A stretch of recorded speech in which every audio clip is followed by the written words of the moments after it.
Hi everyone, welcome to the bare minimum clarity. तो इस video में हम विजन आईएएस के अगस्त मंथ के इंटरनेशनल रिलेशंस के सेक्शन को डिस्कस करेंगे।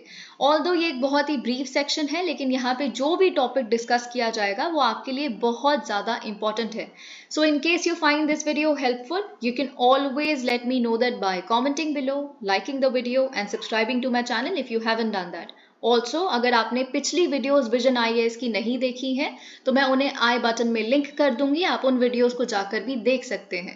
तो पहला टॉपिक जो हमें आज डिस्कस करना है वो है इंडिया ग्रीस रिलेशंस। अब देखिए न्यूज क्या है, आप जानते हैं इंडियन प्राइम मिनिस्टर ने रिसेंटली विजिट किया ग्रीस में for the first time in 4 decades. आपको ये बात पता होनी चाहिए, ये इवेंट, ये विजिट और ज्यादा इंपॉर्टेंट इसलिए हो जाती है क्योंकि एक इंडियन प्राइम मिनिस्टर का 40 साल बाद हम प्रेजेंस देख रहे थे ग्रीस में।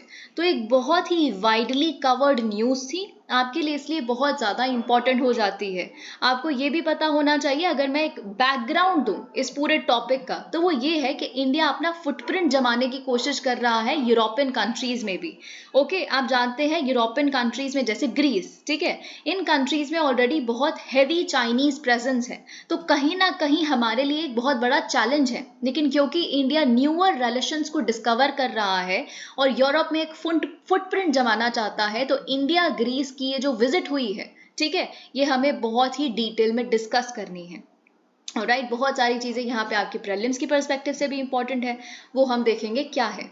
लेकिन मोर अबाउट द न्यूज, आप जानते हैं इस विजिट में क्या हुआ है। इंडिया और ग्रीस ने अग्री किया है कि हम अपने बायलैटरल टाइज को अपग्रेड करेंगे to a level of strategic partnership. ये बात मैं आपको पहले भी बता चुकी हूँ। अगर हम कॉर्पोरेट सेक्टर में देखें और वही चीज हम यहाँ पे इंटरनेशनल रिलेशंस में भी अप्लाई करें, तो स्ट्रेटेजिक पार्टनरशिप का मतलब बिल्कुल सेम होता है। ठीक है, स्ट्रेटेजिक पार्टनरशिप का मतलब होता है कि आपकी जो बढ़ोतरी होगी या फिर आपकी जो ग्रोथ होगी वो मेरे कॉस्ट पे नहीं होगी। हम दोनों फ्रेंड्स हैं, ठीक है, अब हम इतने अच्छे फ्रेंड्स हो गए हैं कि कभी भी हम में जीरो सम गेम नहीं हो सकती। आपकी ग्रोथ मेरी ग्रोथ, मेरा लॉस आपका लॉस, ठीक है। तो हम इस तरह से अलाइन हो गए हैं। अगर आपके कोई डिफेंस पे कोई अटैक करता है या आपके ऊपर कोई अटैक करता है, तो हमें भी अच्छा नहीं लगेगा। It's like we will also feel bad about it. हम कभी भी आपके खिलाफ गलत नहीं सोच सकते, ठीक है। तो इस तरह की स्ट्रेटेजिक पार्टनरशिप अब बेसिकली एस्टैब्लिश हो गई है हम दोनों के बीच में। This is very important.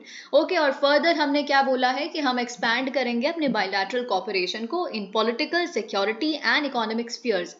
एक चीज यहाँ पे नहीं लिखी है, वो ये है, इस विजिट के दौरान हमने ये भी अग्री किया था कि हमारा जो 2 वे ट्रेड है हम दोनों के बीच में, उसे हम डबल करेंगे बाय 2030, ठीक है। तो आपको ये भी यहाँ पे पता होना चाहिए। और इंडियन प्राइम मिनिस्टर को यहाँ पे कन्फर किया गया with the grand cross of the order of honour, ठीक है। ये ग्रीस का सेकंड हाईएस्ट सिविलियन ऑनर है। अब देखिए, बहुत ध्यान से सुनिएगा, grand cross of the order of honour, ठीक है। ये बेसिकली प्राइम मिनिस्टर मोदी को कन्फर किया गया। आपको ये बात पता होनी चाहिए कि prime minister Narendra Modi first foreign head of government बन जाते हैं टू रिसीव दिस ऑनर।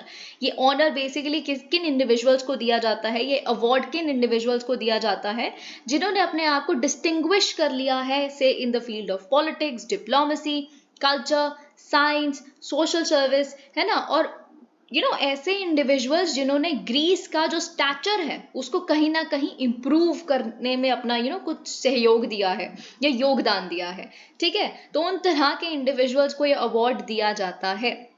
आपको ये बात ऑफ कोर्स पता होनी चाहिए, है ना। अब मैंने यहाँ पे बोला कि ये सेकंड हाईएस्ट सिविलियन ऑनर है ग्रीस का। तो फर्स्ट क्या है, grand cross of the order of Redeemer.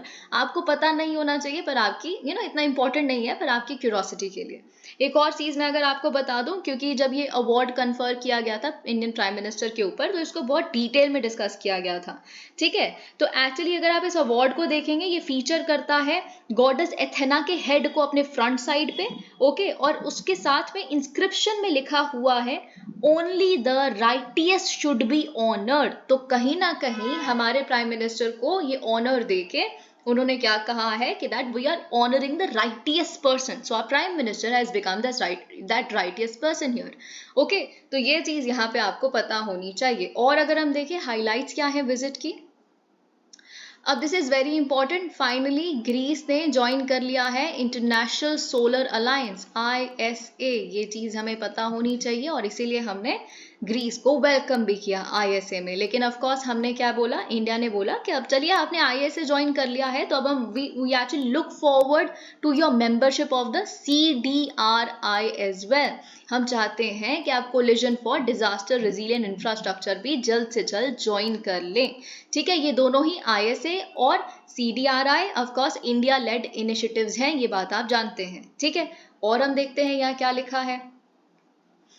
हमने देखिए बोला है कि हम जॉइंट एफर्ट्स को एनकरेज करते हैं in preserving and protecting ancient sites and strengthen cooperation with in UNESCO. तो हम यूनेस्को में दोनों, क्योंकि हम कल्चर, देखिए आप भी जानते हैं ग्रीस एक बहुत पुरानी सिविलाइजेशन है ना, और हमारा एक हिस्टोरिकल लिंकेज भी है। हम दोनों कंट्रीज अपने कल्चर पे बहुत एम्फेसिस देते हैं, तो इस वजह से बेसिकली हमने बोला है कि हम यूनेस्को में कोऑपरेट करेंगे। ठीक है, both countries agreed on the finalization of the mobility and migration partnership agreement। तो हमने बोला है कि देखिए हम बहुत ही जल्दी फाइनलाइज करेंगे अपना mobility and migration partnership agreement, जिससे हम स्किल्ड माइग्रेशन को एनहांस कर सकें एक दूसरे के कंट्रीज के बीच में। ठीक है, ये चीज यहाँ पे ऑफ कोर्स पता, मतलब ये जो mobility and migration partnership agreement होती है ये बेसिकली इलीगल माइग्रेशन को रोकने के लिए होती है और स्किल्ड माइग्रेशन को फैसिलिटेट करने के लिए होती है। ठीक है, तो ये आपको पता होना चाहिए। अभी तक हमने जो भी पढ़ा वो इतना कुछ खास इंपॉर्टेंट नहीं था, ये बस न्यूज थी, सो डू नॉट वरी। अब आते हैं हम इंपॉर्टेंट टॉपिक्स के ऊपर। देखिए इंडिया के लिए ग्रीस इंपॉर्टेंट ही क्यों है ना, सबसे पहला क्वेश्चन तो यही है। अगर आपके मेंस के पर्सपेक्टिव से भी देखें तो ग्रीस क्यों इंपॉर्टेंट है।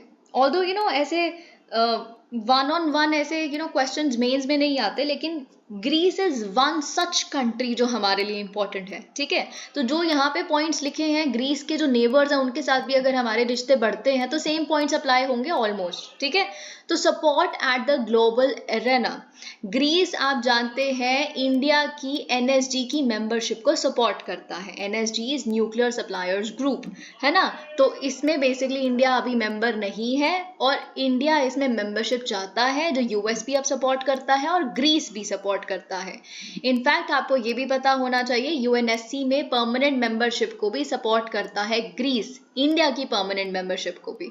तो इससे क्या पता चलता है, अगर हमारा रिश्ता, और देखिए अभी हमने विजिट किया है वहां पे, ठीक है, तो अब हम सॉर्ट ऑफ फ्रेंड्स बन गए हैं, राइट। तो अब ऑफ कोर्स हमारे को ग्लोबल एरेना पे भी कभी सपोर्ट चाहिए होगा तो इन तरह की चीजों में वो बढ़ चढ़ के हमें सपोर्ट करेंगे। दूसरा जियोपॉलिटिकल, बहुत ध्यान से सुनिएगा आप मेरी बात। इंडिया का जो रिश्ता है ग्रीस के साथ और अर्मेनिया के साथ वो बहुत इंपॉर्टेंट है। क्यों इंपॉर्टेंट है, क्योंकि आप जानते हैं कि 3 brothers sort of alliance emerge हो रही है। 3 ब्रदर्स कौन है, 3 भाई कौन है, एक है टर्की, एक है पाकिस्तान और एक है अजरबैजान। ठीक है, तो ये जो मिलिट्री एक्सिस इमर्ज हो रहा है इसको हम कहीं ना कहीं इस कॉन्टेक्स्ट में हमारे लिए बहुत इंपॉर्टेंट है कि हमारे भी कोई वहां पे फ्रेंड्स हो। तो ग्रीस और अर्मेनिया हमारे वहां पे फ्रेंड्स निकल के आते हैं। ओके, और साथ ही में हम अपनी जो वहां पे चाइनीज प्रेजेंस है उसको भी कहीं ना कहीं काउंटर करना चाहते हैं। तो अगर आपको चाइनीज प्रेजेंस को वहां काउंटर करना है तो जहां पे चाइनीज प्रेजेंस है उसकी कंट्री के लीडर्स के साथ आप फ्रेंडशिप बनाइए। अब मेरी बात एक बहुत ध्यान से सुनिएगा, जो टर्की है आप जानते हैं टर्की पाकिस्तान को सपोर्ट करता है कश्मीर के मुद्दे पे भी। ठीक है, धारा 370 जब हटी थी तो टर्की ने बढ़ चढ़ के हमें क्रिटिसाइज किया था, आज भी करता है। ठीक है, तो टर्की और पाकिस्तान तो ऑलरेडी साथ में थे ही। ठीक है, फिर उसके बाद आप अभी रिसेंटली जो अर्मेनिया अजरबैजान का नगोर्नो काराबाख का जो इशू देख रहे हैं, जो ऑफकोर्स हम सितंबर मंथ की मैगजीन में डिटेल में कवर करेंगे, उसमें भी आपको पता होना चाहिए कि टर्की सपोर्ट करती है अजरबैजान को, राइट। अजरबैजान को सपोर्ट किया टर्की ने, जो नगोर्नो काराबाख में अर्मेनियंस रहते थे उनको वहां से भगाने में, है ना। तो ये टर्की पाकिस्तान अजरबैजान जो नेक्सस सॉर्ट ऑफ वहां पे इमर्ज हो रहा है 3 ब्रदर्स का, है ना, उसको कहीं ना कहीं काउंटर करने के लिए हमें भी वहां पे फ्रेंड्स चाहिए। तो अर्मेनिया और ग्रीस वैसे फ्रेंड्स निकल के आते हैं। Third, geo strategic. अब बहुत ध्यान से सुनिएगा, ग्रीस बॉर्डर करता है मेडिटेरेनियन सी को। आपको ये बात पता होनी चाहिए, मेडिटेरेनियन सी ऑलमोस्ट 3 कॉन्टिनेंट्स को कवर करता है, एशिया, अफ्रीका, यूरोप, है ना। और अगर हम ग्रीस जैसी कंट्रीज को जो मेडिटेरेनियन सी के बिल्कुल शोर्स पे बसी हुई हैं उनको अपना दोस्त बनाते हैं तो मेडिटेरेनियन रीजन में भी हमारा आउटरीच बढ़ जाएगा। और मेरी बात बहुत ध्यान से सुनिएगा, मेडिटेरेनियन रीजन जो है वो हमारी इंडो पैसिफिक पॉलिसी के लिए बहुत ज़्यादा इम्पॉर्टेंट है। अब ध्यान से सुनिएगा, अभी हम आप बस सुन लीजिए, मैं इसको समराइज करूंगी जो भी मैं आपको यहाँ पे बता रही हूँ, ठीक है। Okay, a little bit of story here. Okay, आप देखिए जो मेडिटेरेनियन सी है, ओके, जो मेडिटेरेनियन सी है और जो इंडियन ओशन है, इनका जो लिंक है, ठीक है, वो बहुत ही एंशियंट है। आपको ये बात ऑफ कोर्स पता होनी चाहिए। ओके, जो ये दोनों वाटर बॉडीज है, एक मेडिटेरेनियन सी और इंडियन ओशन, इनके बीच में जो ट्रेड है वो सदियों से चलता आ रहा है, ये बात आप जानते हैं। इनफैक्ट जब कॉलोनियल एरा था तब तो ये ट्रेड और इंक्रीज हो गया। फिर जब स्यूज कैनाल है ना, जब स्यूज कैनाल बना तब ये ट्रेड और इंक्रीज हो गया। तब ये जो ये जिस तरह का ये रिश्ता था, कनेक्ट था, वो और स्ट्रेंथन हो गया। ओके, आप जानते हैं स्यूज कैनाल ब्रिटिश एम्पायर का लाइफ ब्लड था। ओके, तो ये चीज ऑफ कोर्स आपको पता होनी चाहिए। और ये आप कह सकते हैं तो इंडिया जो था, इंडिया अगर यहाँ पे मेडिटेरेनियन सी को आउटरीच कर रहा है तो ये बिल्कुल नया नहीं है, हमारे रिश्ते बहुत पुराने हैं। आप ये कह सकते हैं कि स्यूज कैनाल के बाद थोड़ा सा यहाँ पे हमें जो स्यूज क्राइसिस हुआ उसके बाद थोड़ा सा ये आउटरीच ऑफ कोर्स कम हो गया, फिर ब्रिटिश एरा खत्म हो गया तो थोड़ा सा और कम हो गया। लेकिन हमारा इस रिश्ते का मेडिटेरेनियन सी और इंडियन ओशन के बीच का जो रिश्ता है वो हिस्टोरिकल है। ये ऑफ कोर्स आपको पता होना चाहिए। इंडिपेंडेंस के बाद जी हाँ बिल्कुल थोड़ा सा हमें लूजन होते देखा, but again we have always known कि हमारा एक हिस्टोरिकल कनेक्ट था। ओके, तो ये चीज आपको यहाँ पे पता होनी चाहिए। जो इंडो पैसिफिक का कॉन्सेप्ट है ये क्या कहता है कि हम कनेक्ट करेंगे इंडियन और पैसिफिक ओशंस को, है ना। यही है इंडो पैसिफिक का कॉन्सेप्ट।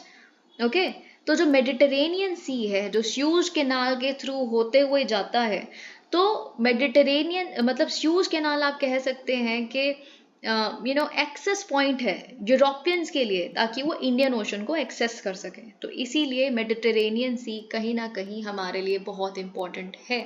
ओके, तो इस बात को आप समझने की कोशिश कीजिए। मेडिटेरेनियन सी के आसपास बसी हुई हैं यूरोपियन कंट्रीज।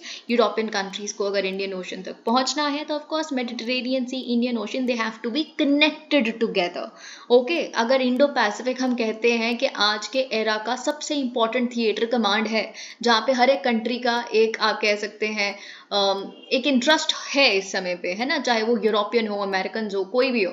तो ऑफ कोर्स हर कंट्री का कनेक्टिंग पॉइंट क्या है वो भी तो हमें देखना पड़ेगा। और इस केस में अगर इंडो पैसिफिक में यूरोप को पार्टिसिपेट करना है तो मेडिटेरेनियन सी के थ्रू ही कर सकते हैं। इसीलिए Mediterranean region is vital for India's Indo Pacific policy as well. I hope आपको ये पूरी कहानी समझ आई होगी। ओके, कि कैसे इंडो पैसिफिक पॉलिसी के लिए मेडिटेरेनियन रीजन इंपॉर्टेंट है। Access to European market, of course आप जानते हैं कि ऑलरेडी अभी हमने क्या किया है, G20 पे आईमेक को अनाउंस किया है, right, India middle east Europe economic corridor, right. तो ऑफ कोर्स इसका अगर हमें इसको इम्प्लीमेंट करना है तो हम क्या ऑफ कोर्स इन तरह की कंट्रीज के साथ हमें अपना रिश्ता बढ़ाना पड़ेगा। So India is exploring a multi modal link between Mumbai and the European mainland via Greek transshipment port of Piraeus। ठीक है, तो यहाँ पे आप देख सकते हैं कुछ चीज़ें आपके लिए इंपॉर्टेंट है। हम क्या चाहते हैं कि मुंबई से हमारा रिश्ता कहाँ तक बढ़े, पिरायस तक। पिरायस आपको पता होना चाहिए ये ग्रीक पोर्ट सिटी है। ओके, अब बहुत ध्यान से सुनिएगा, ये आईमेक का पार्ट बनेगा आने वाले समय में, ठीक है। तो यहाँ पे आप जानते हैं कि जो कंट्रीज आ रही हैं जैसे दुबई, ठीक है, ये तो UAE हो गया, फिर उसके बाद अल गफेहत, हरात, this is Saudi Arabia, Riyadh, this is Saudi Arabia, Haifa is Israel, है ना, फिर उसके बाद परायस, ग्रीस। ठीक है, तो ये ऑफ कोर्स आपको रूट कहीं ना कहीं थोड़ा बहुत देख लीजिए कि यहाँ पे क्या क्या लिखा है। तो हम मुंबई से परायस जाना चाहते हैं। फिर उसके बाद एनर्जी हब, आप जानते हैं मेडिटेरेनियन रीजन एक पोटेंशियल सोर्स हो सकता है इंडिया की इंक्रीजिंग एनर्जी डिमांड को फुलफिल करने के लिए, हमारी एनर्जी सिक्योरिटी के लिए, क्योंकि मेडिटेरेनियन रीजन में है vast resources of oil and gas. Greece आप जानते हैं, चलिए ऑयल गैस तो देख लिए, तो फॉसिल फ्यूल्स हो गए, है ना, एक तरह से, ठीक है। लेकिन अगर हम देखें जो ग्रीस की अबंडेंट सनशाइन है, राइट, तो ये भी बहुत इंपॉर्टेंट है, और जो इनकी रोबस्ट विंड एनर्जी कैपेसिटी है, तो रिन्यूएबल एनर्जी सेक्टर में भी Greece can of course be a very good opportunity for electricity generation. Defence and security, बहुत ध्यान से सुनिएगा, ग्रीस अपने डिफेंस एक्सपेंडिचर को बढ़ा रहा है, ठीक है। तो अगर आप 2019 से 2022 के बीच में देखेंगे तो इन्होंने अपने डिफेंस एक्सपेंडिचर को $5 बिलियन से लेके $8.4 बिलियन कर दिया है, ठीक है। तो अगर आप अपने डिफेंस पे इतना ध्यान दे रहे हैं, और फिर इंडिया भी क्या चाहती है कि हम अपने डिफेंस एक्सपोर्ट्स को बढ़ाएं, तो ये एक पोटेंशियल मार्केट हो सकती है इंडिया के डिफेंस एक्सपोर्ट्स के लिए। आपको ये भी पता होना चाहिए कि इंडिया और ग्रीस एंगेज करते हैं जॉइंट नेवल एक्सरसाइजेज में मेडिटेरेनियन सी में, और मल्टी नेशनल एयरफोर्स एक्सरसाइज जो अभी रिसेंटली हुई, जैसे इन्योकॉस, ठीक है। तो आपको ये बात पता होनी चाहिए। अब मैं एक बार समराइज कर देती हूँ आपके लिए कि हम क्यों इंपॉर्टेंट है ग्रीस हमारे लिए। एक तो ग्लोबल एरेना पे हमें सपोर्ट चाहिए, जैसे यूएनएससी मेंबरशिप के लिए, है ना। और फिर जियो पॉलिटिकल रीजन क्या है, क्योंकि जो Turkey Pakistan Azerbaijan nexus emerge होते दिख रहा है, 3 ब्रदर्स नेक्सस, उसको कहीं ना कहीं काउंटर करना है, चाइना को कहीं ना कहीं काउंटर करना है। जियो स्ट्रेटेजिक क्या है, मेडिटेरेनियन रीजन हमारे लिए बहुत इंपॉर्टेंट है, हमारे इंडो पैसिफिक पॉलिसी के लिए बहुत इंपॉर्टेंट है। चौथा रीजन क्या है, हमें चाहिए यूरोपियन मार्केट का एक्सेस, ठीक है। इसीलिए हमने आईमैक को भी अभी G20 पे लॉन्च किया है। फिर एनर्जी हब, मेडिटेरेनियन रीजन जो है वहाँ पे बहुत ही ज़्यादा वास्ट रिसोर्सेज हैं, ऑयल के, गैस के, है ना, और ग्रीस में सनशाइन और विंड एनर्जी कैपेसिटी बहुत ज़्यादा है, तो एक तरह से रिन्यूएबल सेक्टर में भी हमारे लिए बहुत इंपॉर्टेंट हेल्प हो सकती है। लास्ट पॉइंट क्या है, डिफेंस एंड सिक्योरिटी। आप जानते हैं ऑलरेडी हम जॉइंट नेवल एक्सरसाइजेस करते हैं मेडिटेरेनियन रीजन में, मेडिटेरेनियन सी में, ग्रीस के साथ मिलके, है ना, और साथ ही में हमको एक मार्केट मिल सकती है ग्रीस के रूप में, क्योंकि वो अपना डिफेंस एक्सपेंडिचर बढ़ा रहे हैं और हम उनको एक्सपोर्ट कर सकते हैं। ओके, तो ये रीजंस थे किस लिए ग्रीस हमारे लिए इंपॉर्टेंट है। अब लेकिन इंडिया ग्रीस रिलेशंस के साथ कुछ कंसर्न्स भी एसोसिएटेड हैं। लैक ऑफ बायलैटरल एंगेजमेंट्स, आप देखिए ना, हाई लेवल इंटरेक्शन तो एब्सेंट ही है, 40 साल में कोई हाई लेवल इंटरेक्शन ही नहीं हुई, है ना। तो इसीलिए एक कहीं ना कहीं आप कह सकते हो उस लेवल का ट्रस्ट भी नहीं है अभी हमारे बीच में।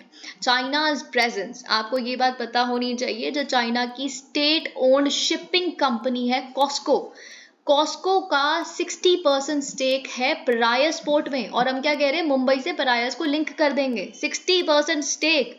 क्या ये एक थ्रेटनिंग चीज नहीं होगी हमारे लिए, हमारे आईमैक के लिए भी। Low trade and investment, of course अभी हमने देखा ना कि कितना कम, बहुत लिमिटेड बिजनेस अपॉर्चुनिटीज हैं वहाँ पे, इतना इन्वेस्टमेंट नहीं हुआ है, कैपिटल इनफ्लो इतना नहीं हुआ है। तो हमको अगर अपना टू वे जो ट्रेड है वो डबल करना है, तो हमें सच में बहुत सारे एफर्ट्स लेने पड़ेंगे। फिर हम आते हैं वे फॉरवर्ड पे, एनहांस एंगेजमेंट्स। आपको ये बात पता होनी चाहिए, ग्रीस और साइप्रस दो ऐसे ईयू मेंबर स्टेट्स हैं जो एक ब्रिज की तरह एक्ट कर सकते हैं between European union and India. इसीलिए हमारे बायलैटरल टाइज को स्ट्रेंथन करने के लिए कुछ अर्जेंट स्टेप्स लेने की जरूरत है। Developmental aid, of course India extend कर सकता है लाइन ऑफ क्रेडिट, अपनी सॉफ्ट पावर को यूज कर सकता है, जो हमारा ग्रीस में डायस्पोरा बसा हुआ है उनको कहीं ना कहीं लेवराज कर सकता है to counter China's presence. Of course देखिए, चाइना का तो सॉफ्ट पावर ही नहीं है ना कोई, एक तरह से आप कह सकते हैं चाइना के पास क्या सॉफ्ट पावर है, लेकिन हमारे पास है, तो कहीं ना कहीं उसको टैप इन कर सकते हैं। हम उनको बता सकते हैं कि देखिए हम लाइन ऑफ क्रेडिट आपको दे रहे हैं, और ये चाइना की डेट ट्रैप पॉलिसी तो बहुत अलग है ना। डेट ट्रैप आप बिल्कुल भी, जो श्रीलंका का हश्र हुआ है वो आपका कभी नहीं होगा अगर आप इंडिया के साथ बिजनेस करेंगे तो, ठीक है। तो हम ये कर सकते हैं डेवलपमेंटल एड देके। प्रमोट टूरिज्म, अब ऑफ कोर्स आप जानते हैं अभी रिसेंटली तो बहुत सारे इंडियंस ग्रीस गए हुए हैं, सेंटोरिनी, तो ऑफ कोर्स हम इसको और एनहांस कर सकते हैं। मेरीटाइम कॉपरेशन, हमें अपना मेरीटाइम सिक्योरिटी पे कॉपरेशन को एनहांस करना चाहिए। और आप कैसे एनहांस करेंगे मेरीटाइम सिक्योरिटी पे कॉपरेशन? इंफॉर्मेशन शेयरिंग करके, जॉइंट नेवल एक्सरसाइजेस करके। तो वो चीज़ हम यहाँ पे कर रहे हैं। अब एक और चीज़ हम यहाँ देख लेते हैं, other aspects of India Greece relations, historical linkage. जैसा कि मैंने आपको बताया, जो चाणक्य, राइट, तो चाणक्य ने अपना रिकॉर्ड किया हुआ है ये बात कि चंद्रगुप्त मौर्य के कोर्ट में, राइट, एक जो एम्बेसडर थे मेगस्थनीज, है ना, तो आप इससे पता लगा सकते हैं कि हमारा जो रिश्ता है वो बहुत पुराना है इंडिया और ग्रीस का, ठीक है। और आपको ये भी पता है कि जो कॉइनेज है, राइटिंग्स हैं, वहां से भी हमें पता चलता है, मॉडर्न एरा की जो कॉइनेज और राइटिंग्स हैं वहां से भी हमें पता चलता है कि इंडिया ग्रीक रिलेशंस वो very strong at that time. फिर उसके बाद आप आर्ट एंड कल्चर में गांधार आर्ट पढ़ते हैं, राइट, तो उससे भी हमें पता चलता है कि Gandhara art is nothing but fusion of Indian and Greek influences. Okay, फिर हम आते हैं पॉलिटिकल रिलेशन पे। आप जानते हैं जो डिप्लोमेटिक रिलेशंस हैं वो दोनों कंट्रीज के बीच में एस्टैब्लिश किए गए थे 1950 में। ग्रीस ने अपनी एम्बेसी ओपन की थी दिल्ली में 1950 में ही, और हमने एथेंस में यानी कि ग्रीस में अपनी एम्बेसी ओपन की थी 1978 में। और एक अग्रीमेंट भी एग्जिस्ट करती है हमारे बीच में साइंस एंड टेक्नोलॉजी के ऊपर, जिसमें हम सपोर्ट करते हैं कॉपरेशन को in the science and technology field. Okay, अब हम आते हैं नेक्स्ट, यहाँ पे टॉपिक क्या है, ब्रिक्स। आप जानते हैं रिसेंटली कंक्लूड हुआ 15th BRICS summit, right, 15th BRICS summit first in person meeting थी सिंस 2019। कहाँ पे हो, क्योंकि पैंडेमिक आ गया बीच में तो वर्चुअल मीटिंग्स ही हो रही थी, लेकिन ये इन पर्सन मीटिंग थी।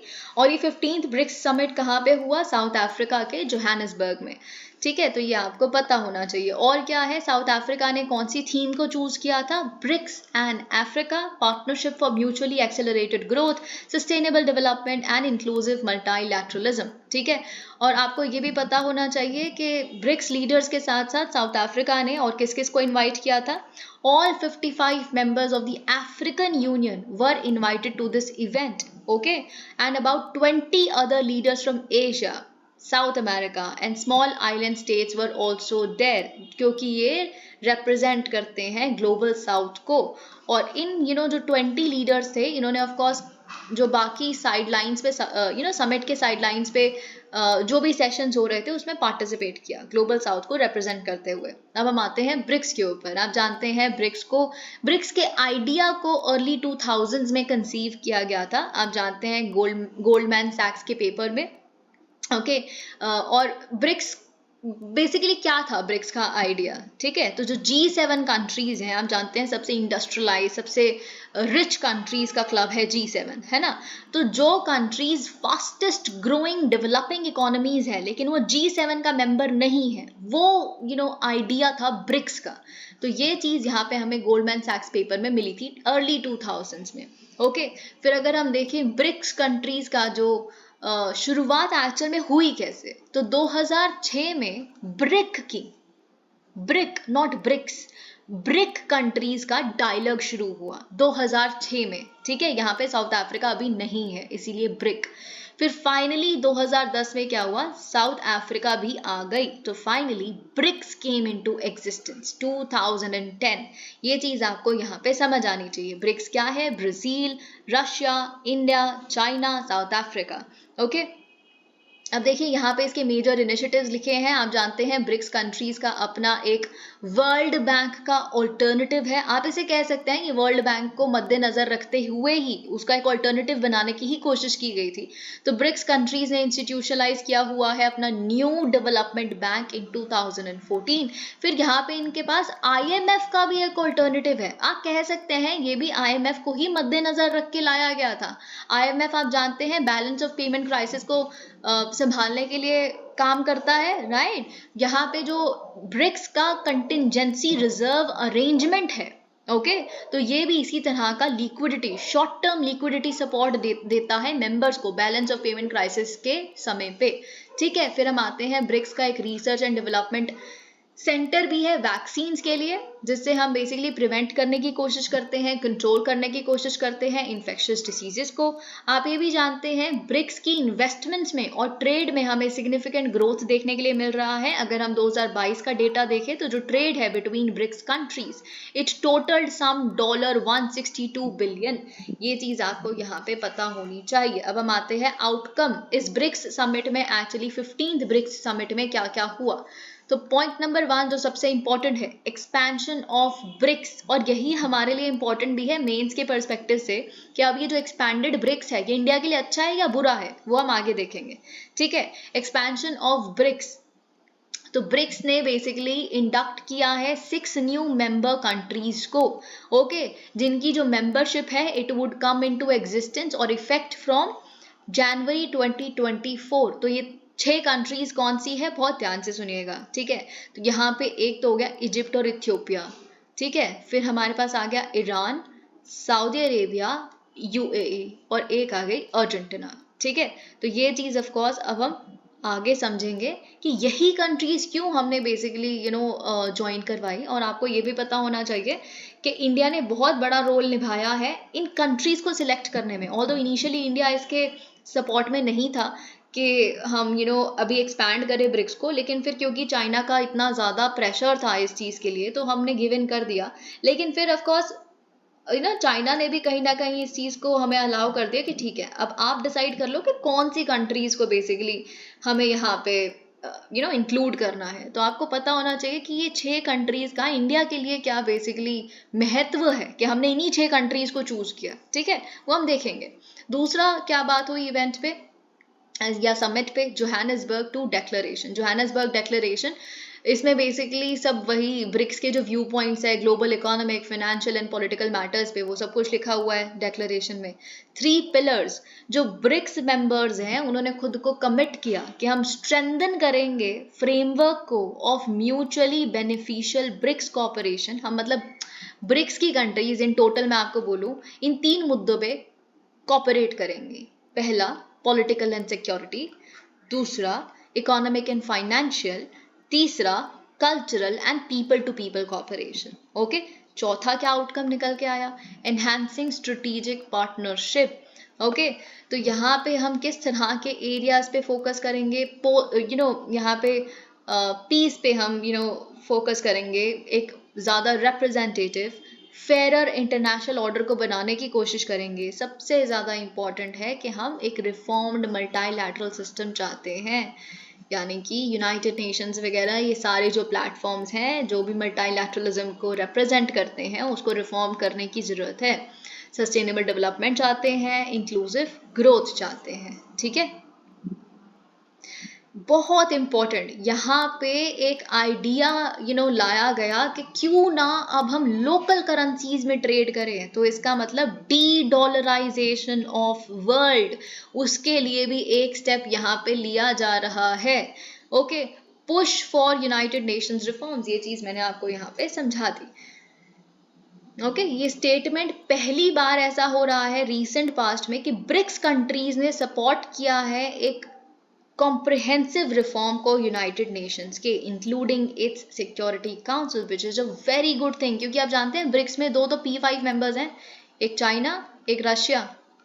तो अगर P5 में से ये 2 मेंबर्स यूनाइटेड नेशंस के रिफॉर्म्स को इतना वोकली सपोर्ट कर रहे हैं तो इट्स गुड। ओके, ऑल्दो ये कैसा रिफॉर्म चाहते हैं ये तो हमें भी नहीं पता, but still it's good.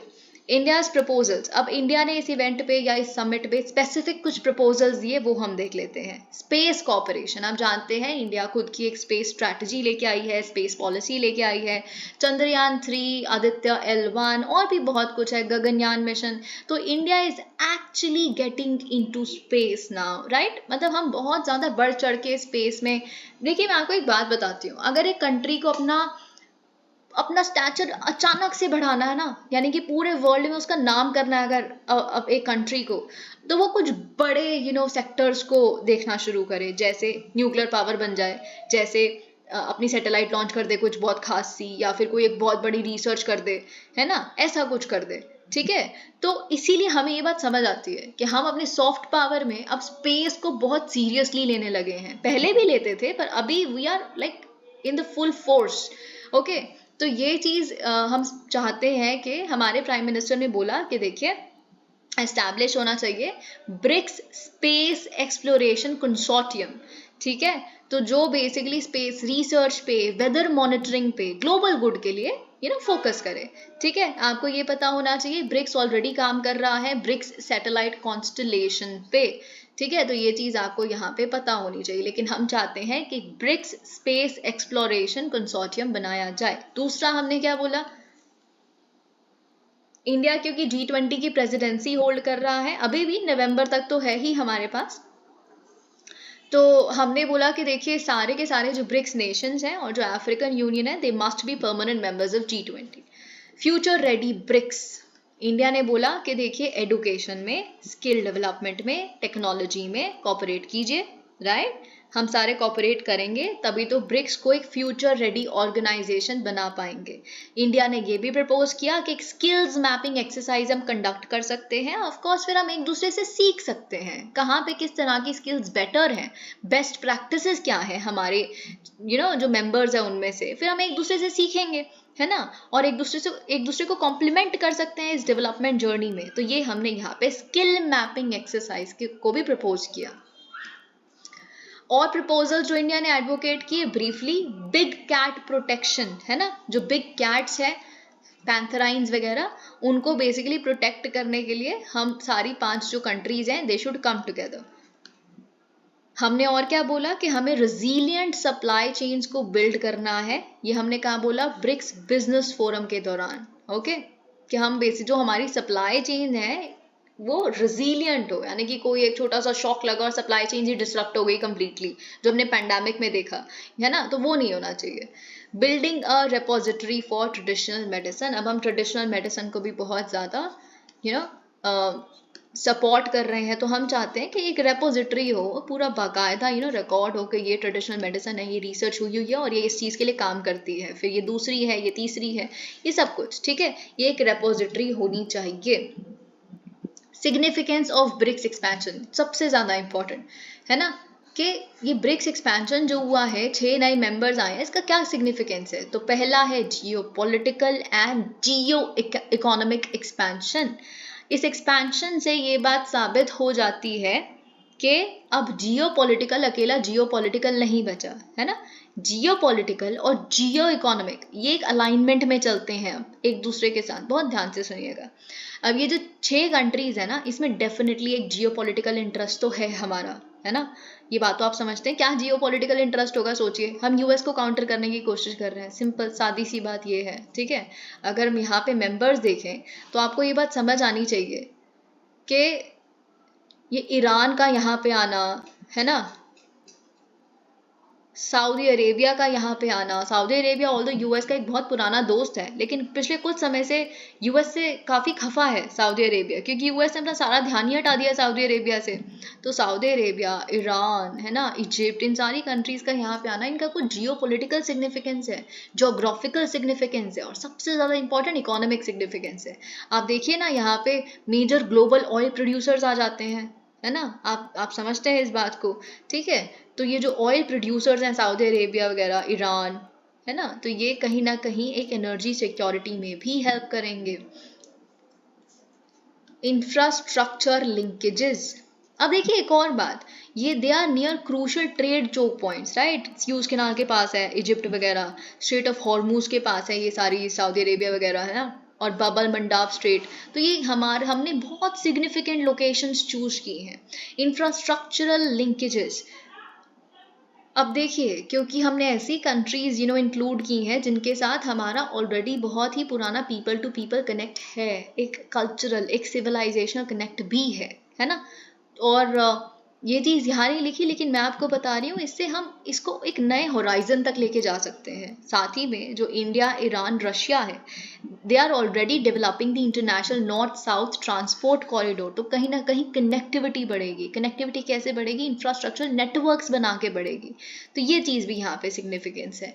Africa's growth, अब यहाँ पे हमें क्या पता चलता है, 2 अफ्रीकन कंट्रीज यहाँ पे आई हैं, राइट, इजिप्ट, इथियोपिया। तो 2 अफ्रीकन कंट्रीज का यहाँ पे आना ऑफ कोर्स हमारे उन एफर्ट्स को और स्ट्रेंथन कर देता है। अभी इंडिया ने अफ्रीकन यूनियन को इंक्लूड किया G20 में, और भी हम कोशिश कर रहे हैं कि एक proper African continental free trade area के माध्यम से हम अफ्रीका का जो पोटेंशियल है उसको हार्नेस कर पाए। अफ्रीका एक बहुत ही खूबसूरत जगह है जहाँ पे कोज की वजह से वो बिल्कुल डिस्टर्ब्ड ही रहती है, ठीक है। तो वो हम कोशिश करने की of course we are doing a lot on that global peace. अब यहाँ पे हमने 4 मेजर मिडल ईस्ट प्लेयर्स को इंक्लूड किया है, Egypt, Iran, UAE, Saudi Arabia. तो ब्रिक्स को एक मेजर बूस्ट मिल जाता है ना। अब बहुत ध्यान से सुनिएगा, ग्लोबल पीस मतलब आप जानते हैं ईरान और सऊदी अरेबिया में शिया सुन्नी कॉन्फ्लिक्ट है सदियों का, और UAE भी ईरान को कुछ खास पसंद नहीं करता। लेकिन क्योंकि अब ये दोनों जो दुश्मन चोटों आज तक थे, अब वो एक ही ग्रुपिंग में आ गए हैं। तो आप एक बार खुद सोच के देखिए कि कहीं ना कहीं अब दे विल वर्क टुगेदर, है ना। अब ये दोनों अलाइन हो जाएंगे, एक दूसरे की इकोनॉमी एक दूसरे के ऊपर अगर डिपेंडेंट हो गई तो क्यों एक दूसरे के साथ लड़ाई करेंगे। तो ये ग्लोबल पीस के लिए भी कहीं ना कहीं बहुत अच्छा है। Reform of the multilateral system, आप ये भी जानते हैं BRICS would greatly push forward the agenda of reform in the present system of multilateral system, क्योंकि अभी तो जो वेस्टर्न पावर्स है वो डोमिनेट करती हैं इन मल्टीलैटरल फोरम्स को। अभी क्या है, सारी कंट्रीज अब एकजुट होकर बोलेंगी नहीं वो गलत है जहाँ पे वेस्टर्न डोमिनेंस है। So of course they will have to reform those platforms. लेकिन क्या इमर्जिंग चैलेंजेस हैं इन एक्सपेंशन के वजह से, डाइल्यूशन ऑफ ओरिजिनल पर्पस। आप देखिए ना, ब्रिक्स को जिस चीज के लिए लाया गया था तो वो तो पर्पस कहीं ना कहीं यहाँ डाइल्यूट ही हो गया, है ना। और कहीं ना कहीं अब हमें चाइना के ही एम्फेसिस पे एक्सपेंशन हुई है, तो चाइना कहीं ना कहीं हमें डोमिनेंट पोजीशन लेता हुआ दिख रहा है इस ग्रुपिंग में। ये आप कह सकते हैं एक पॉलिटिकल मनूवर है to advance China's vision of international order, जो US के इंटरनेशनल ऑर्डर के खिलाफ है। तो ब्रिक्स का तो मतलब जो ओरिजिनल पर्पस था कि डेवलपिंग इकोनॉमीज जो G7 में नहीं आती वो यहाँ आएंगी, वो सब कुछ एक पॉलिटिकल वो लेता हुआ दिख रहा है अब।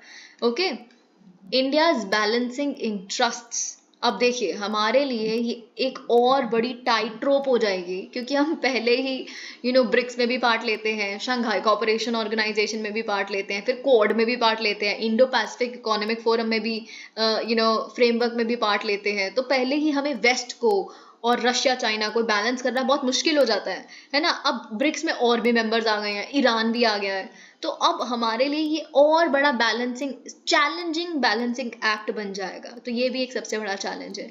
जियो पॉलिटिकल डायमेंशंस, देखिए मैं एक और बात आपको समझाना चाहूंगी। जस्ट बिकॉज चाइना ने एक डील ब्रोकर कर दी है सऊदी अरेबिया और ईरान के बीच में, है ना, तो इनकी दुश्मनी ही खत्म हो गई, ऐसा नहीं हो सकता। ये जो शिया सुन्नी कॉन्फ्लिक्ट है ये एथनिक कॉन्फ्लिक्ट है, आप इसे समझने की कोशिश कीजिए। एक बाहर से आई हुई कंट्री या कोई भी एक मिनट में इसको नहीं सॉल्व कर सकता। ये सदियों पुरानी एक कॉन्फ्लिक्ट है। ओके, तो इस वजह से बेसिकली आज शायद ये शांत हैं क्योंकि दोनों के अपने रीजंस है शांत होने के लिए, लेकिन जरूरी नहीं है ये शांति हमेशा चलती रहेगी। ये कॉन्फ्लिक्ट कभी भी पनप सकता है ना। वैसे ही इजिप्ट और इथियोपिया के बीच में आप जानते हैं नाइल रिवर को लेके, उसकी मैनेजमेंट को लेके डिस्प्यूट ही चलता रहता है। तो कहीं ब्रिक्स का हाल भी ये ज्यादा लोग को इकट्ठे करने के चक्कर में सार्क जैसा ना हो जाए। सार्क आप जानते हैं ना, इंडिया पाकिस्तान की वजह से बेचारा एकदम ही बिल्कुल ही कुछ नहीं हो पाता, सार्क में बिल्कुल डिसफंक्शनल हो चुका है ना। तो वो हालत कहीं ब्रिक्स की ना हो जाए, इसलिए कहीं ना कहीं इंडिया खिलाफ भी था इस एक्सपेंशन के। क्योंकि जितने ज्यादा लोग एक ग्रुप में ऐड होते रहते हैं, आप भी जानते हैं, जितने ज्यादा आप लोगों के साथ घूमने जाने की कोशिश करेंगे तो उतना आपको कॉम्प्रोमाइज करना पड़ेगा, और सबको साथ लेके चलना बहुत मुश्किल हो जाता है। ठीक है, तो वही कॉन्सेप्ट यहाँ पे है। नो क्लियर मेंबरशिप क्राइटेरिया, अभी ये देखिए वही ना, हमने ठीक है 6 मेंबर्स तो ऐड कर दिए, और भी हमारे पास 20s 30s of applications are already pending कि और लोगों को भी ज्वाइन करना है। हम जानते हैं, ठीक है, ब्रिक्स में और भी बड़ी सारी कंट्रीज हैं जिनको ज्वाइन करने का मन है, लेकिन कोई डिफाइंड मेंबरशिप क्राइटेरिया नहीं है। हमको तो नहीं पता, मतलब डिस्क्रिशन पे हो रहा है ना मेंबरशिप डिसाइड। तो qualification criteria, membership criteria, there is no such thing in the public domain at least. Difficulties in intra BRICS trade, of course Russia और ईरान स्विफ्ट सिस्टम में है ही नहीं है। ईरान इतनी सैंक्शंस फेस कर रहा है, रशिया इतनी सैंक्शंस फेस कर रहा है, तो कौन सा इंट्रा ब्रिक्स ट्रेड, हम तो हैं स्विफ्ट में, है ना, और हम पे भी सैंक्शंस लग जाएगी अगर हम इन कंट्रीज के साथ बहुत बढ़ चढ़ के डील करेंगे। Although India knows the balancing act, but I am just saying to an extent this is possible. कल को और सैंक्शंस लग गई, कल को और कुछ थ्रेटन कर दिया वेस्ट ने, फिर क्या करेंगे? पुश टू मिनी लैटरलिज्म, बहुत ध्यान, ये वर्ड ना जरूर लिखिएगा अपने मेंस के आंसर्स में, ठीक है, कि हम अब ब्रिक्स को हमने एक्सपैंड कर दिया तो एक नया वेव ऑफ मिनी लैटरलिज्म हमें दिख रहा है। मिनी लैटरल बना लो, क्योंकि मल्टी लैटरल तो चल नहीं रहा है ना, छोटे छोटे ग्रुपिंग बना लो लाइक माइंडेड स्टेट्स के। तो ये हम बेसिकली करने की कोशिश कर रहे हैं। लेकिन क्या ये जो मिनी लैटरल्स हैं वो जो बिल्कुल ग्लोबल चैलेंजेस आएंगे उनके साथ डील कर सकता? नहीं कर सकता। तो ये एक बहुत बड़ा चैलेंज है मिनी लैटरल्स का। अब इंडिया को कैसे रिस्पॉन्स करना चाहिए फिर? रिस्पॉन्ड करना चाहिए इन डेवलपमेंट्स के प्रति। Do the balancing act, India is a master at it, we must do the balancing act, है ना। हमें वेस्टर्न पावर्स को, स्पेशली यूएस को, थोड़ा बहुत उनको कोई डील दे दो। अभी गए तो है, हमारे प्राइम मिनिस्टर गए थे स्टेट विजिट पे, कुछ उनके साथ कुछ उनके खरीद लो वेपन्स, या कोई एक एयरक्राफ्ट वगैरह खरीद लो, ठीक है, good enough, they will be happy, है ना। तो वैसे ही हमें ऐसे थोड़ा बहुत बैलेंसिंग करना चाहिए। चेकिंग चाइनीज इन्फ्लुएंस, अब this is very important. BRICS grouping में ये सब कुछ चाइना के एम्फेसिस पे हो रहा है, तो हमें कहीं ना कहीं इसको बैलेंस करने की कोशिश करना है ना। क्योंकि देखिए अब रशिया तो कुछ भी नहीं बोलेगा चाइना के खिलाफ, we know that very well. तो बचा कौन? इंडिया ही सिर्फ और सिर्फ काउंटर कर सकता है इस चाइनीज इन्फ्लुएंस को ब्रिक्स में। तो और इंडिया के पास ही इतना इकोनॉमिक मेहम भी है, तो हमें ये बेसिकली करना चाहिए। Third, engaging with global south via BRICS. लेकिन ब्रिक्स एक्सपेंशन इंडिया की इन्फ्लुएंस को और इंक्रीज कर सकता है ना, क्योंकि हम जो ग्लोबल साउथ का लीडर खुद को मानने लगे हैं, उनकी बातें भी रखते हैं, G20 पे भी रखी, हम यूनाइटेड नेशंस में भी उनके बारे में बोल रहे हैं। तो हम ब्रिक्स में जो नए मेंबर्स आए हैं उनसे वन ऑन वन उनकी प्रॉब्लम सुने, उनको रखें, है ना, ताकि ब्रिक्स को चाइना को करना है करता रहे पॉलिटिकल मैनूवरिंग, लेकिन उनको भी रियलाइज हो कि उनके मुद्दे तो असल इंडिया उठा रहा है, ठीक है। तो ये चीज हमें करनी चाहिए। इंडियन पेमेंट सिस्टम्स, अगर डी डॉलराइजेशन ऑफ वर्ल्ड होगा तो इससे इंटरनेशनलाइजेशन ऑफ रुपी भी तो पॉसिबल है। अगर हम लोकल करेंसीज में ट्रेड के बारे में बात कर रहे हैं ब्रिक्स पे, so good enough, good for us. Energy security, क्योंकि यहाँ पे major oil producing middle eastern powers आ गई हैं, जैसे सऊदी अरेबिया, यूएई, है ना। तो ये बेसिकली हमारी एनर्जी प्राइसिंग जो है इंडिया में, उसको कहीं ना कहीं एक बेटर पेज पे लेके आएगा। हमारे पास एनर्जी डाइवर्सिफिकेशन का अपॉर्चुनिटी मिलेगा। डिफाइनिंग मेंबरशिप क्राइटेरिया, ये तो बिल्कुल करना ही चाहिए। तो BRICS stands for a multipolar world order that is equitable and builds on international law and principles of United Nations Charter. अब हम आते हैं थर्ड टॉपिक पे, Malabar not just an exercise. अब मालाबार एक्सरसाइज की यहाँ पे बात की जा रही है और यहाँ पे ऐसा डिपिक्ट किया जा रहा है that this is not just an exercise. Let's see what else is it. Okay, तो ये चीज अब हमें यहाँ पे समझने की कोशिश करनी है। आप जानते हैं इंडिया ने, जापान ने, यूनाइटेड स्टेट्स ने और ऑस्ट्रेलिया ने मिलकर मालाबार नेवल एक्सरसाइज को कंडक्ट किया है off the coast of Sydney, ठीक है।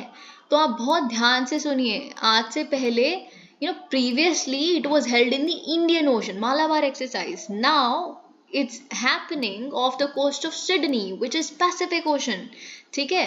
तो अब फाइनली हमें इंडो पैसिफिक दिख रहा है यहाँ पे, not just Indian ocean but also Pacific ocean. तो अब हमें ये पूरा कंप्लीट होता दिख रहा है।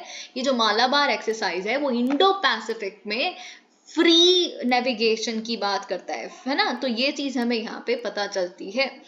अब इस एक्सरसाइज का बैकग्राउंड क्या है, बहुत ध्यान से सुनिएगा। ये शुरुआत होती है 1992 से। 1992 में क्या होता है, Malabar naval exercise commenced in 1992 as a bilateral exercise. India और यूएस के बीच में ये एक्सरसाइज होती है 1992 में। फिर उसके बाद आता है 2007। पहली बार इस एक्सरसाइज में हम इंक्लूड होते हुए देखते हैं ऑस्ट्रेलिया, जापान और सिंगापुर को भी। ओके, अब आने वाले समय में ऐसा हो सकता है शायद सिंगापुर और साउथ कोरिया भी आपको क्वाड जैसे ग्रुपिंग्स में दिखे, क्योंकि हर ही ग्रुपिंग की एक्सपेंशन हो रही है, तो शायद इसकी भी हो जाए, वी नेवर नो, ठीक है। पर खैर 2007 में हमें यूएस इंडिया के साथ साथ ऑस्ट्रेलिया, जापान, सिंगापुर भी दिखते हैं, है ना। 2007 में ही यूएस, जापान, ऑस्ट्रेलिया और इंडिया बनाते हैं क्वाड 1.0, क्वाड्रिलैटरल सिक्योरिटी डायलॉग। आपको ये बात पता होनी चाहिए। फिर 2007 में इन्होंने क्वाड 1.0 बना तो लिया, फिर बहुत ज़्यादा चाइनीज़ प्रोटेस्ट, चाइनीज़ ऑपोजिशन हमें देखने के लिए मिली, ठीक है, जिसकी वजह से 2008 में Australia and subsequently Japan actually dropped out of the exercise and Quad itself, ठीक है, ना ही केवल मालाबार एक्सरसाइज से ये खुद को ड्रॉप आउट कर लेते हैं, बल्कि क्वाड में से भी, क्योंकि चाइना इतना ज़्यादा अपोज करता है, ये हमारे खिलाफ है, ये है वो है, हमारे रीजन के लोग इसको ज्वाइन कर रहे हैं, ये सारी चीज़ें। फिर उसके बाद क्या होता है, 2015 आता है। 2015 में जापान एक परमानेंट पार्टिसिपेंट बन जाता है मालाबार एक्सरसाइज का। ओके, अब आपको ये भी पता होना चाहिए क्वाड 2.0, यानी कि दोबारा से शिंजो आबे को पता चलता है नहीं, क्वाड तो एक बहुत अच्छा एक प्लेटफॉर्म था, एक सिक्योरिटी डायलॉग प्लेटफॉर्म था, तो 2017 में क्वाड 2.0 भी आ जाता है, ठीक है, ये चीज़ आपको पता होनी चाहिए। फिर 2020 में क्या होता है, ऑस्ट्रेलिया फाइनली ज्वाइन कर लेता है मालाबार एक्सरसाइज को भी, आपको ये बात पता होनी चाहिए। अब बहुत ध्यान से सुनिए, जब क्वाड 1.0 आया था, तो ऑफ कोर्स उसका फेलियर क्वाड 1.0 का क्यों देखा हमने, चाइनीज फैक्टर की वजह से, है ना, चाइना ने थी प्रोटेस्ट की, इतनी ऑपोजिशन दिखाई, तो क्वाड 1.0 डिसइंटीग्रेट हो गया। लेकिन and this is so ironical कि क्वाड 2.0 का जो रिजुविनेशन हमने देखा वो भी चाइना फैक्टर की वजह से ही देखा, क्योंकि सबके दुश्मन चाइना ही है। जितनी भी ये चारों कंट्रीज हैं, कहीं ना कहीं उनका अगर हम दुश्मन वर्ड यूज कर सकते हैं तो वो चाइना है। तो क्वाड 2.0 का रिजुविनेशन का जो रीजन है वो भी चाइना ही है, ठीक है, तो ये चीज यहाँ पे एक्सप्लेन की गई है। क्योंकि जिस तरह का लैंड और मेरीटाइम डिस्प्यूट्स में, अभी देखिए हमारे साथ ही लैंड डिस्प्यूट में है एंगेज तो चाइना, फिर मेरीटाइम डिस्प्यूट आप जानते हैं साउथ चाइना सी में जो चल रहे हैं, है ना, फिर आप ये भी जानते हैं जो इनका one belt one road program है, BRI, डेट ट्रैप डिप्लोमेसी, ये सारे रीजंस हैं जिसकी वजह से क्वाड और खुद को स्ट्रेंथन करता जा रहा है। आपके मेंस के पर्सपेक्टिव से बहुत इंपॉर्टेंट कि क्या है जियोपॉलिटिकल इंपॉर्टेंस मालाबार एक्सरसाइज की और इसके कनेक्टेड इवेंट्स की। पहला है स्ट्रेटेजिक कन्वर्जेंस। अभी देखिए Malabar exercise of course Malabar coast पे होनी चाहिए, है ना, लेकिन ये एक्सरसाइज देखिए मैं आपको बता रही हूँ कैसे ये पूरे इंडो पैसिफिक को अब कंप्लीट कर चुका है, ठीक है। मालाबार कोस्ट से पहले हमने शिफ्ट होते देखा इसको बे ऑफ बंगाल में, है ना, फिर उसके बाद बे ऑफ बंगाल से हमने इसको ऑल्टरनेट होते देखा विद वेस्टर्न पैसिफिक रीजन। तो इससे हमें पता चलता है कि इंडो पैसिफिक इसका कॉन्सेप्ट है क्वाड का, ठीक है, तो ये चीज हमें यहाँ पे पता चलती है। और ये मालाबार एक्सरसाइज इंडो पैसिफिक को ही प्रिजर्व करने के लिए की जा रही है। बैलेंस ऑफ पावर, आप समझते हैं इस बात को, है ना, कि चाइना का जो असर्टिवनेस हमें इंडो पैसिफिक रीजन में देखने के लिए मिलता है, belt and road initiative, logistics basis और पोर्ट्स और डेट ट्रैप्स और इन चीज़ों के माध्यम से, तो हम इसको कहीं ना कहीं मतलब जो बैलेंस है ना एक रीजन में वो मेंटेन नहीं है, एक ही के पास मोनोपोली होते जा रही है, तो उसको बैलेंस करना है उस पावर को, इसीलिए इस तरह की एक्सरसाइजेस कंडक्ट की जा रही हैं। जनरल इंडो पैसिफिक स्टेबिलिटी, अब देखिए ऑफ कोर्स हम एक स्टेबल इंडो पैसिफिक कोलिजन चाहते हैं, हम किसी को काउंटर ना भी करें फिर भी एक जनरल इंडो पैसिफिक स्टेबिलिटी की एक्सरसाइजेस कंडक्ट करते रहते हैं। प्रोटेक्टिंग ग्लोबल कॉमन्स, अभी देखिए पूरा international order at the moment एक फ्लक्स में है, इंस्टेबिलिटी में है ना, आप जानते हैं यूएस की हेजेमनी डिक्लाइन हो रही है और भी बड़े सारे रीजंस है, पूरा इंटरनेशनल ऑर्डर हिला हुआ है इस समय, everything is actually in a flux at the moment, है ना, तो इस वजह से हमको डर है कि सब कुछ इतनी इंस्टेबिलिटी देख रहा है, इतना अनस्टेबल है एट द मोमेंट, तो जो ग्लोबल कॉमन्स है ना, जो सबके हैं, पानी ओशंस, ये वो, इनको प्रोटेक्ट करने की जरूरत है ना, तो इसीलिए quad and Malabar help in this regard. Okay, rules based international order, ये तो आप जानते हैं क्वाड का कमिटमेंट ही यही है कि हमें अपहोल्ड करना है rule of law and freedom of navigation in the international seas and upholding the territorial integrity and sovereignty of all states establishing trust and military cooperation. तो जो नेवल कॉपरेशन है इंडियन ओशन रीजन के major powers के बीच में, it has had limited success, है ना। आप ये जानते हैं एक स्ट्रेटेजिक डिस्ट्रस्ट भी है हम लोगों के बीच में, लेकिन मालाबार एक्सरसाइज एक ऐसा इनिशिएटिव है, जैसे इंडियन ओशन रिम एसोसिएशन है, इंडियन ओशन नेवल सिंपोसियम है, वैसे एक मालाबार एक्सरसाइज है जो इस डिस्ट्रस्ट को एड्रेस करने की कोशिश कर रही है। अब हम आते हैं कि इन डेवलपमेंट्स की इंडिया के लिए क्या सिग्निफिकेंस है। तो बहुत ध्यान से सुनिएगा। Development of strong maritime order, एक कॉन्ड्यूसिव मैरीटाइम ऑर्डर अगर हमें बनाना है तो उसके लिए आपको of course it has to be underpinned by naval power projection capabilities, है ना। हमको बेसिकली देखना है कि कैसे सी कंट्रोल पॉसिबल है या फिर सी डिनायल। ओके, तो किसके पास ये कैपेबिलिटीज हैं, कितनी कैपेबिलिटीज हैं। तो हम मालाबार एक्सरसाइज करके बेसिकली इन कैपेबिलिटीज को और एनहांस करने की कोशिश करते हैं। जो बहुत देखिए, जो सी कंट्रोल कैपेबिलिटीज हैं, है ना, जैसे एयरक्राफ्ट कैरियर्स या सरफेस शिप्स के माध्यम से, जो सी डिनायल कैपेबिलिटीज हैं, सबमरीन्स, अंडर वाटर ड्रोन्स और इन सारी चीज़ों को यूज करके, है ना, इससे हम बेसिकली प्रोटेक्ट कर सकते हैं नेविगेशन रूट्स को। आपको ये बात पता होनी चाहिए ताकि इसको चाइना जैसी कंट्रीज कल को ब्लॉक ना कर दे। तो वो हम कैसे इंश्योर करेंगे, मालाबार एक्सरसाइजेस जैसी एक्सरसाइज कंडक्ट करके। नेशनल मिलिट्री कैपेबिलिटीज, अब देखिए जो क्वाड के प्रेजेंट ऑब्जेक्टिव्स हैं, है ना, वो तो चलिए जो है सो है, बट स्टिल इसके जो मेंबर्स हैं also actively cooperate to build each others economic, technological and military capabilities, है ना। आप समझते हैं कि ये जो 4 कंट्रीज हैं एक दूसरे के साथ इकोनॉमिकली, टेक्नोलॉजिकली और मिलिटरली भी कोऑपरेट कर रही हैं। सबका ऑफ कोर्स दुश्मन कौन है, चाइना, तो हमें इसके लेवल तक भी तो पहुंचना है, ठीक है। तो ये चीज ऑफ कोर्स यहाँ पे देखने के लिए हमें मिल रही है।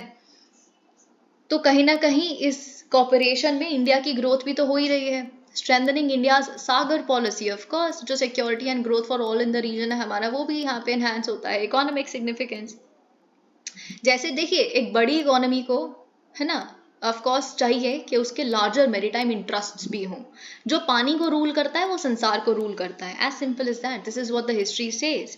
तो इसीलिए हमें इन तरह की एक्सरसाइजेज में और पार्टिसिपेट करना चाहिए। Global value chains, now this is of course very very important. News क्या है, जो ट्रेड एंड इन्वेस्टमेंट मिनिस्टर्स थे G20 नेशंस के, है ना, उन्होंने अग्री किया कि हम मैप करेंगे ग्लोबल वैल्यू चेन्स को, और हमने अडॉप्ट किया G20 generic framework for mapping GVCs यानी कि ग्लोबल वैल्यू चेन्स। आपके मेंस के पर्सपेक्टिव से बहुत ही ज़्यादा इंपॉर्टेंट है कि ग्लोबल वैल्यू चेन्स क्या होता है। आई थिंक मैंने एक पिछली वीडियो में भी आपको ये एक्सप्लेन किया था कि ग्लोबल वैल्यू चेन्स क्या होता है। It consists of intricate production networks that are fragmented across multiple firms and countries for cost optimization and for achieving production efficiency. Now this is very important. इसमें बहुत सारे keywords हैं इस एक definition में। इसका मतलब क्या है, intricate यानी कि इंटरलिंक्ड प्रोडक्शन नेटवर्क्स, बहुत ही क्लोजली पैक्ड प्रोडक्शन नेटवर्क्स, जहां पे पूरे प्रोडक्शन की चेन को छोटे छोटे छोटे छोटे भागों में फ्रेगमेंट किया गया है ना। जैसे इस प्रोडक्शन में यहाँ से इनपुट्स आने हैं, फिर थोड़ा बहुत उस पर जो काम होना है वो कहीं और, असेंबली कहीं और हो रही है, रिटेल कहीं और हो रही है। तो ये सारी जो पार्ट्स हैं एक प्रोडक्शन के, वो मल्टीपल फर्म्स और मल्टीपल कंट्रीज में डिस्ट्रीब्यूट कर दिए गए हैं। क्यों? कॉस्ट ऑप्टिमाइजेशन के लिए, क्योंकि कहीं पे कोई चीज सस्ती हो रही है, कहीं पे कोई चीज सस्ती हो रही है, और इससे हम अल्टीमेटली अचीव करते हैं प्रोडक्शन एफिशिएंसी। इसे हम कहते हैं ग्लोबल वैल्यू चेन्स। ओके, लेकिन global value chains of course आपको पता होना चाहिए इंटरनेशनल ट्रेड से डिफरेंट है। इंटरनेशनल ट्रेड क्या होता है? Traditional international trade is nothing but transaction between 2 countries, है ना। एक एक्सपोर्टिंग कंट्री होती है, एक इंपोर्टिंग कंट्री होती है। लेकिन ग्लोबल वैल्यू चेन में एक शब्द है ग्लोबल, है ना, वैल्यू चेन। तो इसमें GVC trade crosses borders multiple times. Okay, GVC participation आप जानते हैं, या तो आप बैकवर्ड लिंकेज में जुड़ सकते हैं या फिर फॉरवर्ड लिंकेज में। तो बैकवर्ड जीवीसी पार्टिसिपेशन क्या होती है, जहां पे एक कंट्री क्या करे, इनपुट्स को यूज करे from another country domestic production के लिए। यानी कि हमें कुछ डोमेस्टिक प्रोडक्शन करनी है, लेकिन उसके लिए हम इनपुट्स कहाँ से ले रहे हैं, किसी और कंट्री से। उसे हम कहते हैं backward GVC participation. Forward GVC participation क्या होती है, जिसमें एक कंट्री इनपुट्स को सप्लाई करे, है ना, ताकि हमारे दिए गए इनपुट्स किसी और कंट्री में वहां की प्रोडक्शन के लिए यूज हो। तो that is forward GVC participation. Current GVC distribution क्या है, आप जानते हैं, कुछ ही गिनी चुनी कंट्रीज हैं एशिया में, यूरोप में और नॉर्थ अमेरिका में, जो आप कह सकते हैं कहीं ना कहीं पिछले 30 साल से जीवीसी में थोड़ी सी उनको एक बैलेंस का शिफ्ट है उनकी तरफ। ठीक है, तो ये चीज आपको पता होनी चाहिए। और आप ये भी जानते हैं, अगर हम रीजन वाइज देखें तो यूरोप सबसे ज्यादा रीजनली इंटीग्रेटेड रीजन है, राइट। तो ग्लोबल लिंकेजेस से भी ज्यादा जो सबसे स्ट्रॉन्ग लिंकेजेस है वो यूरोप में है, लेकिन south Asia, middle east, north Africa least regionally integrated region है, और इस वजह से यहाँ पे ग्लोबल वैल्यू चेन पार्टिसिपेशन बहुत कम है। लेकिन global value chain participation countries के लिए बहुत सिग्निफिकेंट है, क्योंकि अब आपके ये कुछ पॉइंट्स हैं, डिट्टो आप लिख के आइएगा अपने मेंस में कि क्या सिग्निफिकेंस है, जीवीसी में पार्टिसिपेट ही क्यों किया जाए, है ना। तो इससे क्या होता है, इकोनॉमिक ग्रोथ बढ़ती है, क्योंकि आप ग्लोबल इकोनॉमी में पार्टिसिपेट कर रहे हैं, तो spurring economic growth. Second point, इससे आप अब फॉर एग्जांपल आपने पूरी वैल्यू चेन में से एक प्रोसेस बोला, इसमें हम बड़े मस्त हैं, ठीक है, हम इसमें कॉस्ट ऑप्टिमाइजेशन कर सकते हैं, हम इसमें अपनी स्पेशलाइजेशन भी एस्टैब्लिश कर सकते हैं, ठीक है, तो हम बेसिकली इसको ही करेंगे ज्यादा से ज्यादा। तो इससे आप एस्टैब्लिश कर सकते हैं specialised industries for some specific stage of a value chain. Okay, you can do that. फिर आपको कोई बीट नहीं कर सकता इसमें, सारी जो आप कह सकते हैं इंडस्ट्रीज हैं, फिर आपको वो वाला प्रोसेस आपसे ही करवाएंगी। Third point, achieving economies of scale. Yes, है ना, ऑफ कोर्स इससे आप इकोनॉमीज ऑफ स्केल भी यहाँ पे अचीव कर सकते हैं। मास में यहाँ पे प्रोडक्शन हो सकती है, मास में प्रोसेसिंग हो सकती है। अपॉर्चुनिटी फॉर टेक्नोलॉजी ट्रांसफर, जी हाँ बिल्कुल, नॉलेज शेयरिंग, टेक्नोलॉजी ट्रांसफर हो सकती है अगर आप जीवीसीज में पार्टिसिपेट करें। आज तक हमारी जैसी कंट्री का सबसे बड़ा जो गिला शिकवा था बड़ी कंट्रीज से, वो यही था कि आप तो टेक्नोलॉजी ट्रांसफर ही नहीं करते, नॉलेज शेयर ही नहीं करते, हमें ही एक्सप्लॉइट करके बड़े बड़े बन गए आप, और फिर हमको ही कुछ नहीं आप बताते कि आपने ये चीज बनाई कैसे।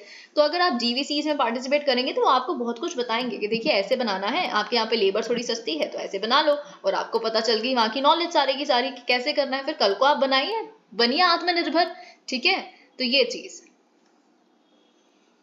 GVCs can boost inclusive and sustainable growth by streamlining economic systems. Of course यहाँ पे inclusive और sustainable growth हो सकती है। Sixth, जो अब सबसे बड़ी बात, अगर फॉर एग्जाम्पल पूरी वैल्यू चेन एक ही जगह स्थित है, एक ही जगह सारा का सारा इन्वायरमेंटल एक्सप्लॉयटेशन हो रहा है, लेकिन सब कुछ जब डिस्ट्रीब्यूट हो जाएगा तो ऑफकोर्स क्या होगा, इन्वायरमेंटल इफेक्ट्स भी डिस्ट्रीब्यूट हो जाएंगे। Okay, along with the standardisation of mitigation practices. मतलब in the sense environmental effects distribute होने के साथ साथ अब सारी कंट्रीज में जहाँ पे भी वो पूरी वैल्यू चेन फैली हुई है, वहां पे एक ही तरह के बिल्कुल सेम या आइडेंटिकल आप कह सकते हैं कि मिटिगेशन प्रैक्टिसेस भी एग्जिस्ट करेंगी, है ना, तो इसमें यूनिफॉर्मिटी आएगी। अब हम देखते हैं क्या रिस्क्स और चैलेंजेस हैं जीवीसी पार्टिसिपेशन के। This is very important. हमने अच्छी चीजें तो देख ली, इकोनॉमिक गैप्स। अभी देखिए जीवीसी पार्टिसिपेशन से जो भी गेन्स होते हैं वो इक्वली डिस्ट्रीब्यूटेड नहीं होते, ना ही अक्रॉस कंट्रीज ना ही विद इन कंट्रीज। तो इससे क्या होता है, ऑफकोर्स इनइक्विटेबल डिस्ट्रीब्यूशन होती है, और इससे फिर कहीं जो रीजन्स है वो डेवलप हो जाते हैं, कहीं बिल्कुल ही लैगिंग रह जाते हैं। तो this is not a good thing. तो ये ऑफकोर्स हमारा एक रिस्क है। रिस्क ऑफ एक्सटर्नल शॉक्स, आप जानते हैं GVC participation increases the local economies exposure, है ना, आप ये बात समझते हैं। अब हमारी इकोनॉमी फॉर एग्जांपल जीवीसी में इंक्लूड हो गई, पार्टिसिपेट करने लग पड़ी, तो एक्सटर्नल शॉक्स जो होंगे वो हमें भी इम्पैक्ट करने लगेंगे, बाहर की इन्फ्लेशन यहाँ पे भी आ जाएगी। ठीक है, तो ये चीज ऑफ कोर्स हमें समझनी चाहिए।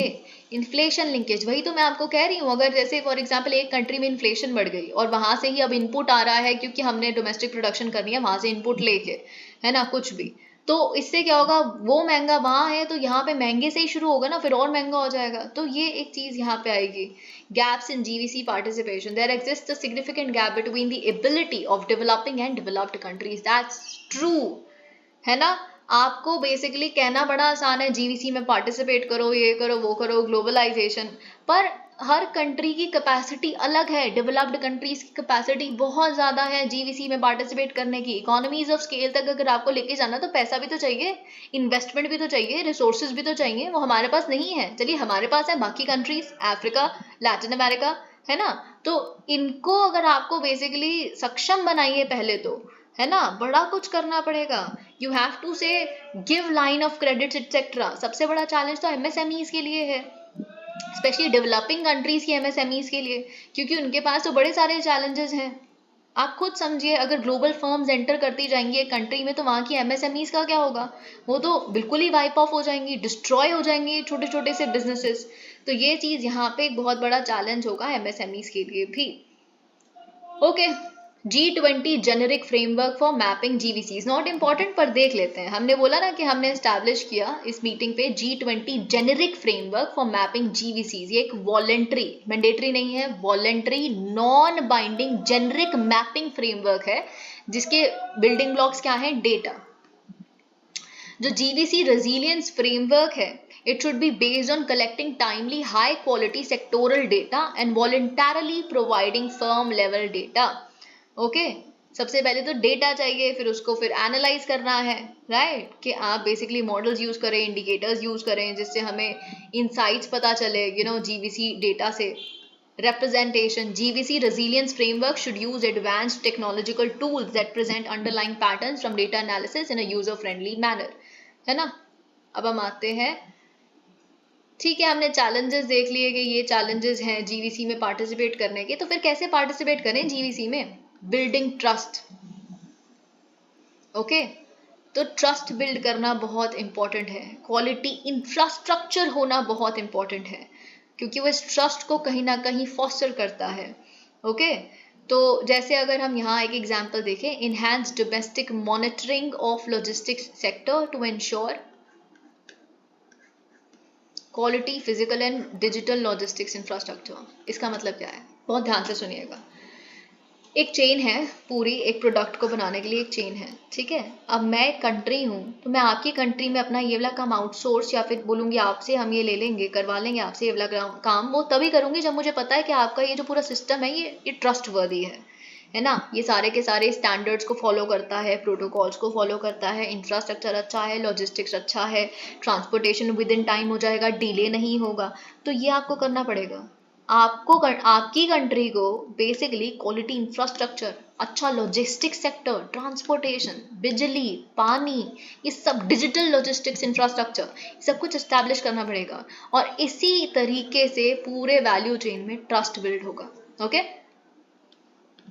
एनकरेजिंग इंटरऑपरेबिलिटी, वही ना, तो ये भी कैसे ही होगा, मतलब स्टैंडर्ड्स एक रखिए, similar standards, protocols among countries, it's very essential for allowing supply chains to operate properly. These standards encapsulate best practices for safety, quality and efficiency. Labour का ध्यान रखिए, पानी, बिजली, सड़क सही होनी चाहिए, सब कुछ सही होना चाहिए।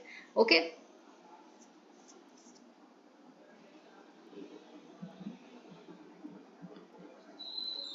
मैपिंग वल्नरेबिलिटीज, हमें बेसिकली देखिए जीवीसी में पूरी कुछ ऑफ कोर्स वल्नरेबिलिटीज होंगी, है ना, तो हमको उनको पहले तो आइडेंटिफाई करना है कि अच्छा ये वल्नरेबल एरिया है, हमें वहाँ पर उस वल्नरेबल एरियाज को रेजिलिएंट बनाना है ताकि वो किसी भी तरह के एक्सटर्नल शॉक से नहीं जूझे, ना इम्पैक्ट करे एक्सटर्नल शॉक्स उसको। For example, developing capabilities of local industries through schemes like performance linked incentive. Okay, clear legal framework, this is very very important. हमें प्रॉपर लीगल फ्रेमवर्क एस्टैब्लिश करने की ज़रूरत है जिनसे ट्रांसपेरेंसी और ease of doing business promote हो सके। Okay, हमें कॉन्ट्रैक्ट एनफोर्समेंट स्ट्रेंथन करने की ज़रूरत है, आईपीआर्स को प्रोटेक्ट करने की ज़रूरत है, स्टैंडर्ड रिजीम्स को इम्प्रूव करने की ज़रूरत है, इन्वेस्टमेंट प्रमोट करने की ज़रूरत है, हमें MSMEs को ग्लोबल ट्रेड में इंटीग्रेट करने की जरूरत है, स्पेशली डेवलपिंग, वरना तो वो बेचारे बर्बाद हो जाएंगे ग्लोबल फर्म्स से compete करते करते. So rather integrate them only in the global chain. Okay तो ये चीज़ हमें ऑफ कोर्स, लेकिन उससे आपको उसके लिए हैंड होल्डिंग करनी पड़ेगी इस MSMEs की. Okay so let's just move to some important topics here और फिर हम यहाँ पे देखते हैं क्या क्या. The spirit of Camp David. आप जानते हैं रिसेंटली हमने US, जापान, साउथ कोरिया के लीडर्स को कैंप डेविड में मिलते हुए देखा और ऑफ कोर्स क्या एक जॉइंट स्टेटमेंट निकली, the spirit of Camp David. ये समिट जो थी ये बेसिकली क्यों हुई थी, ताकि हम यूनिटी को एक्सप्रेस कर सके, मतलब ये तीनों countries in the face of China's growing power and nuclear threats from north Korea. ये दो, एक तो चाइना, एक नॉर्थ कोरिया यहाँ पे रीजन था, क्योंकि नॉर्थ कोरिया जापान और साउथ कोरिया का नेबर है. ठीक है, तो इससे थ्रेट है, तो इसीलिए ये तीनों कंट्रीज साथ आई, बोला हम तीनों साथ हैं. ठीक है, तो ये चीज़ हमें, क्योंकि US एक न्यूक्लियर पावर है, US का न्यूक्लियर अम्ब्रेला में ये दोनों कंट्रीज आती हैं, जापान और साउथ कोरिया. की हाइलाइट्स क्या थे जॉइंट स्टेटमेंट के, कि हम एक दूसरे के साथ फटाफट से कंसल्ट करेंगे, अगर कोई भी क्राइसिस आता है तो फटाफट से नॉलेज शेयरिंग और क्राइसिस शेयरिंग हो जाएगा. ओके हम annual multi domain trilateral exercise करेंगे, हम पार्टनरशिप डेवलप करेंगे for resilient and inclusive supply chain enhancement. Rise हम ट्राइलेटरल समिट्स करेंगे एनुअली. ठीक है, मतलब ये तीनों के तीनों कंट्रीज जापान, साउथ कोरिया और US मिला करेंगी annually. Sulina channel very important for you, ये यूक्रेन रशिया कॉन्फ्लिक्ट से रिलेटेड है. सुलीना चैनल आपके प्रीलिम्स के पर्सपेक्टिव से बहुत इंपॉर्टेंट है. Sulina channel actually Danube river की एक डिस्ट्रीब्यूटरी है जो कनेक्ट करती है यूक्रेनियन पोर्ट्स को जो डेन्यूब रिवर पे बसे हुए हैं टू ब्लैक सी. ओके आप जानते हैं यूक्रेनियन पोर्ट्स को अगर कुछ एक्सपोर्ट करना है तो इस वजह से उनको एक कोई कनेक्टिविटी चाहिए, तो यूक्रेनियन पोर्ट्स को बेसिकली कनेक्ट करना ब्लैक सी तक वो सुलीना चैनल करता है. अभी आप जानते हैं ब्लैक सी ग्रेन इनिशिएटिव से विड्रॉ कर लिया है रशिया ने खुद को, राइट. उसके बाद ये सुलीना चैनल एकमात्र आप कह सकते हैं सबसे इंपॉर्टेंट चैनल बन गया था यूक्रेन के लिए, लेकिन क्योंकि यहाँ पे बहुत अटैक्स वगैरह हो रहे हैं इसीलिए इसे डिस्कस किया जा रहा है. तो आपको ये पता होना चाहिए डेन्यूब डेल्टा में 3 मेजर चैनल्स हैं. ठीक है, चिलिया, सुलीना और सेंट जॉर्ज. सेंट जॉर्ज मतलब ये आपको तीनों प्रीलिम्स के पर्सपेक्टिव से पता होना चाहिए. फॉर एग्जांपल यही मैंने स्टेटमेंट दे दी, Chilia, Sulina and Saint George recently seen in news with respect to international affairs is actually what, है ना. तो ये आपको पता होना चाहिए, they are the major channels in the Danube Delta, है ना. इसमें से सुलीना चैनल जो है it is the only one जो डीप है. अब देखिए नेविगेशन के लिए, फ्री ट्रांसपोर्ट के लिए एक जो चैनल है उसको डीप होना चाहिए, तभी तो शिप जाएगी ना वहां से. it should be deep, it should be wide enough for the free transport and only Sulina channel is capable of that. Okay तो आपको ये भी पता होना चाहिए Sulina channel lies completely within Romania. Romania एक नेटो मेंबर है, आपको ये भी पता होना चाहिए. ठीक है, अब हम आते हैं पनामा कैनाल के ऊपर. अभी रिसेंटली हमने क्या देखा, ड्राउट हिट पनामा कैनाल में शिपिंग डिसरप्शंस.